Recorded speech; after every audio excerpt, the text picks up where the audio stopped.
রাত 12টা। শহরের এক কোণে ভাড়া নেয়া এক নতুন বাসায় একা নীলা। 3 দিন ধরে নীলা অনুভব করছে কেউ যেন নিঃশব্দে হাঁটে। আজ রাত ঠিক 12টায় ফোনে মেসেজ আসে, ডোন্ট ওপেন দ্য ডোর। হঠাৎই দরজায় ঠক ঠক শব্দ। নীলা দরজার ফুটো দিয়ে দেখে কেউ নেই।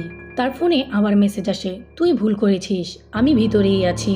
পিছনে তাকিয়ে দেখে ঘরের কোণে হঠাৎ একটা পুরনো আয়না। আয়নায় তার প্রতিবিম্ব হাসছে, ঠোঁট বাঁকা, চোখ দুটো ফাঁকা। আয়নার মেয়েটা বলে, বাইরের দরজা বন্ধ করেছিস কিন্তু ভিতরেরটা। চারপাশ ঘোলা হতে থাকে, বাতাস বাড়ি, আলো নিভে আসে। ফোনে আবারও একটা ভয়েস মেসেজ আসে, তুই ভিতরের আমি, এবার তোর পালা বন্দি হবার। আয়নায় এখন আর তার চেহারা নেই, ওখানে বসে আছে অন্য এক নীলা। আয়নার ভিতরের মেয়েটি কাঁদতে কাঁদতে বলে, প্লিজ আমায় বের করো। তো বন্ধুরা, শেষ পর্যন্ত কি হয়েছে নীলার সাথে জানতে হলে অবশ্যই চোখ রাখতে হবে আমাদের চ্যানেলে। আর এরকম ইন্টারেস্টিং আর কৌতূহলী ভিডিও পেতে অবশ্যই আমাদের চ্যানেলটিকে সাবস্ক্রাইব করে আমাদের পাশেই থাকবেন। ধন্যবাদ।